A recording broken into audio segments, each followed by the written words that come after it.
has been taught to us and not the way we want to perceive it to be, because it's very important that we focus on the very morals of it and not the really spectacular work of the philosophers or maybe the thinkers who are coming all the way from the years talking about preachings of the old, and maybe it would be something which is not really important in this world, because we cannot just copy everything coming from Rome directly into our civilization without going into the intricacies, which is not very important maybe it seems to us, and that is why we view very important things just not important things, because it's all very much in our head and not really on the papers, because what we do is not what we think and what we think is not what we do.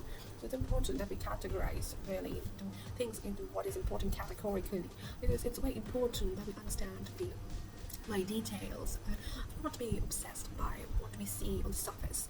So it is important that we focus on the very details of the work that we want to produce to the world that we don't know, because it's all very spectacularly laid out in the world for us to see, and for us to know the details of it has to stem from our abilities to read it, to maybe understand it, and maybe to write it also.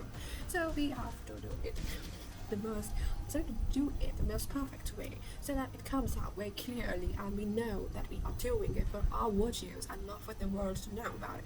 Because it's very important that we pay a lot of attention to the way details, and maybe we might not even look at what we are doing, because it is us who is doing it all by ourselves, and maybe the details given in the notebook are not very much particular and peculiar, and then it might be something which is not much made up of, and then not really what is realistic.